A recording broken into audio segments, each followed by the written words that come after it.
Hey guys, so I'm back for day 2 of this 3-day group, and today I'm really excited about this topic because I feel like this is the thing that people are the most unsure about is what do coaches actually do and what does that look like. So I want to kind of preface that first by saying what I do now as a coach looks very different than what I did when I started, because when I started, I did have a full-time job. And I did have grad school, and I had a lot of other things going on too. So what I was doing then looks different than what I am doing now, but I'm still technically doing the same activities. The order of things is just a little bit different. My neighbors are just gonna have to deal with my dog barking right now because I'm not gonna get up right now. So when I started, I was a teacher, if you don't know that, and I was also in grad school. So my schedule then, I would wake up a little bit earlier so I could get my workout done in the morning, because I knew if I didn't do it in the morning, I wasn't going to do it. And I would get my workout done. I would shower, obviously, and then I would drink my shake on the way to work. So those are 2 activities that coaches do already: workout, shake, checked off my list first thing in the morning. And then I would also listen to personal development or something inspirational on the way to work. I needed it, but also that's what coaches do. So I was listening to things like The Compound Effect or It's a Slight Edge, You Are a Badass, different audiobooks or podcasts and things like that to just kind of get my mindset right, because this is a mindset business. And if you don't believe you can do it, that's something that is going to affect your ability to perform. So you really have to have belief in yourself. And that's something that I work on every day. I'm still doing personal development every single day. I'm reading, I'm listening to things, and you can do that while you're doing other stuff. So I would do that when I was driving, or sometimes when I was showering. Now I do it while I cook, or when I'm like doing laundry or whatever. So you can do that on top of something else. So that's another activity, personal development. We do that every day. And whatever you choose to do, that just depends on what you like and what you need. So then what I would do is I would use my lunch break, or the times where I'm like literally on my phone anyway, to answer messages, to connect with people, to post and things like that. So I just took the time that I was already on my phone, already on social media, kind of, you catch yourself like mindlessly scrolling and looking at other people doing awesome things. That's the time that I used to build my business. And after teaching, I went to grad school for a 3-hour class. And after that, I drove home.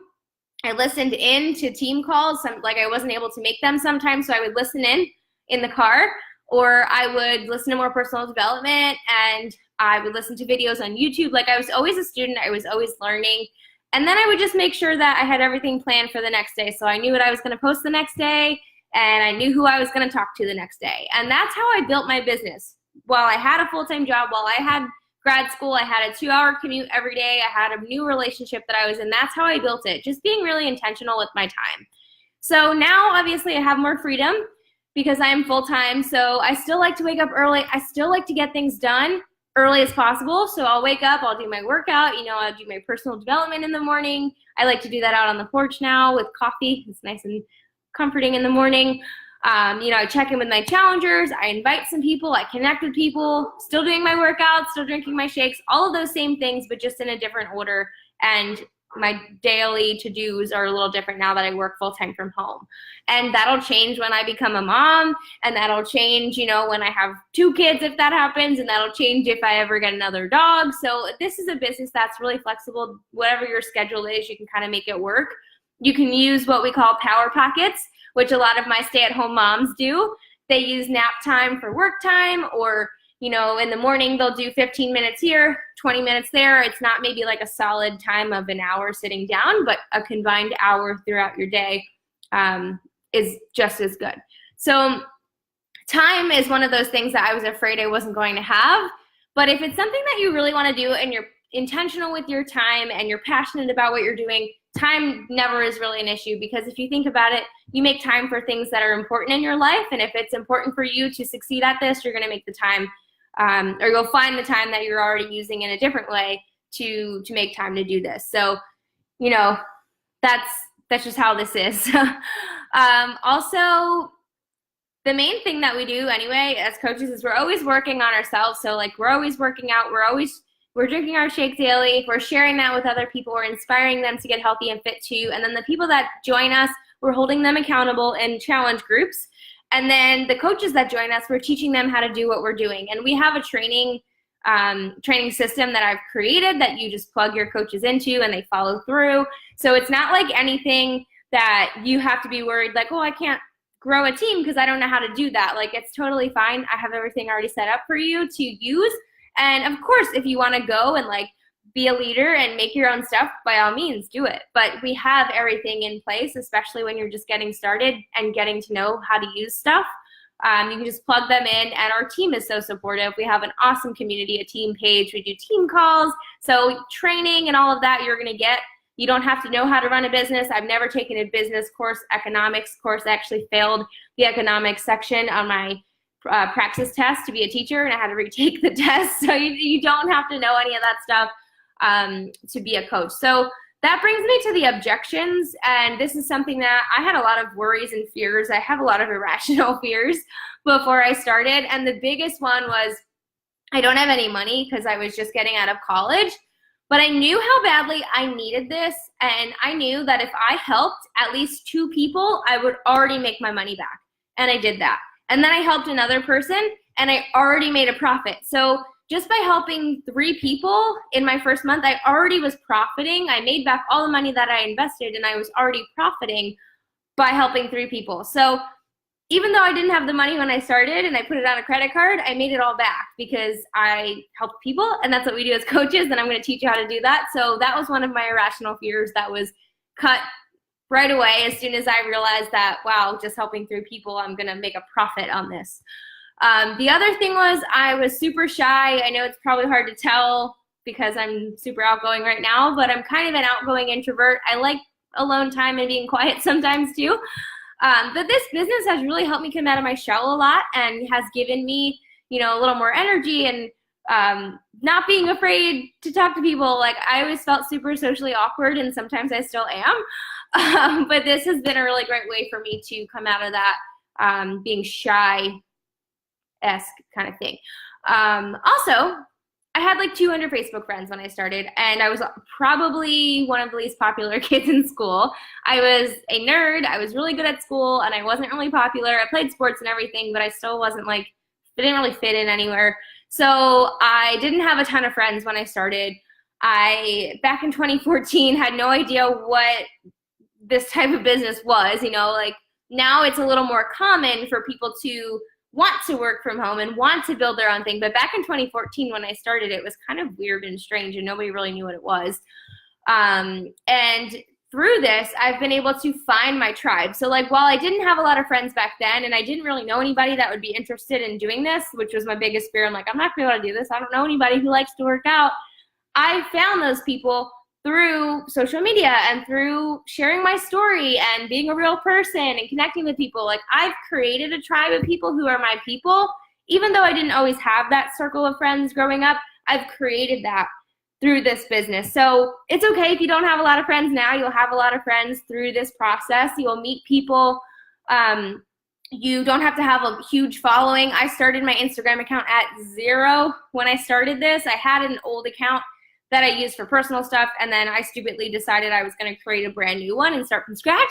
So I had 0 Instagram followers. I had like nothing when I started, and I was still able to succeed, and so will you. And back then in like 2014, I barely posted. I wasn't a regular poster. I literally just used Facebook to share funny videos of dogs and like stupid things. But I've learned how to use the platforms in a way that is conducive to business, and that's a way that you're going to learn as well. But I still post fun stuff, and I still post things that are not businessy. So it's not going to be like, you know, you got to flip a switch and now you're all of a sudden this like Beachbody robot person. You're still going to be yourself. You're still going to be your own person. And that's what I'm going to teach you, how to be a real person and create a brand for yourself and not just hide behind products, which leads me to my next one, that I was afraid to be really salesy because I had never done anything like this before. But as I got involved in it, I realized it's not salesy unless you make it salesy. And the only way you're going to be salesy if you're literally just messaging people saying like, hey, do you want to buy my stuff? Which we don't do, because first of all, that doesn't work. It's a waste of time. And the people that you're talking to are they're real people. So we have to keep that in mind, of course. Now, the biggest thing is everything is sales in life if you think about it in some way. So if I, for example, I bought this really cool wine at Trader Joe's.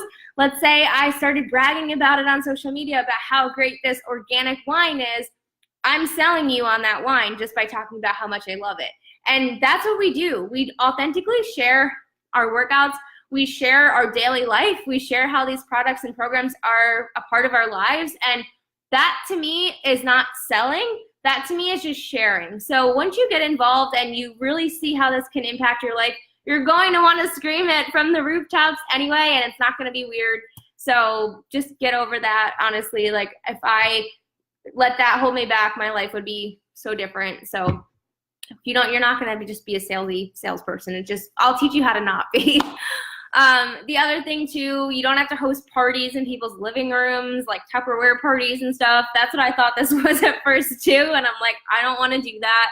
Don't have to do that. Everything can be online if you'd like it to be. I've built my entire business online. So you don't need to actually like have parties and meet people in person if that freaks you out. I was also 27 pounds overweight when I started. So if you're afraid to be a coach because you don't look like a coach, there's really no look to a coach. A coach is a real person on a journey, sharing their journey authentically, and people want to be a part of a journey. They don't want to be, they're not going to want to join somebody who's already there, or somebody who's like not sharing their journey, their health and fitness journey. Like, I'm not ever going to be done. I feel like fitness is something that is a constant thing. Nobody's ever going to be perfect, and it's just self-improvement is a great thing. So as long as you're on some sort of journey, whether it's a weight loss journey or a weight gain journey, or you want to get ripped and you want to build muscle, whatever it is, as long as you're sharing that and you're looking to improve, that's what's going to make you a great coach. Not that you look a certain way or you have a degree in nutrition or fitness. Like, you don't need that either, which was my other fear, that I had no training and I had no degrees in any of these things, which you don't need. So I have a degree in elementary education, English, and I have an ESL certification, which is English as a second language. So fun fact, like, I can teach people who speak other languages how to read and write and speak English. And I was also going back to grad school for my special education degree. So none of that has to do with health, fitness, nutrition, any of that. And that's fine, because our programs and our products are created by people who are professionals. So professional trainers and professional nutritionists. So you can suggest these products and programs with confidence, knowing that they're coming from people who are actually certified and not just like some Joe Schmo on Instagram that created this meal plan that has 0 certifications. Like, these products and programs are coming from the big dogs who graduated from schools like Harvard and Yale for fitness, nutrition, and all of that stuff. So don't worry about that. And then my last thing was that I didn't have time, but I told you that already. I made it work because it was important to me, and I used the time that I was already on my phone to do it. So I hope that this kind of goes to show you that any of you in this group can be a coach if you really want to badly enough. And if you have any other questions or specific things that maybe I didn't cover that you are worried about, please feel free to comment in the comments, and I will come back and answer those throughout tonight and tomorrow morning. But thank you again for hopping on. I'm sorry this was so late. We were looking at houses and stuff today. But I appreciate you all, and I love you guys, and I cannot wait to celebrate you when you're a part of our team. As you can see, we have 2 girls who already joined today, and I'm really excited for more of you to join the family. So tomorrow I'll be sharing a little bit more details of how to go forward with that, how to join, and how to get started. But if you want to get started right now, reach out to me and I'll help you do that. All right, have a good night, guys. Bye.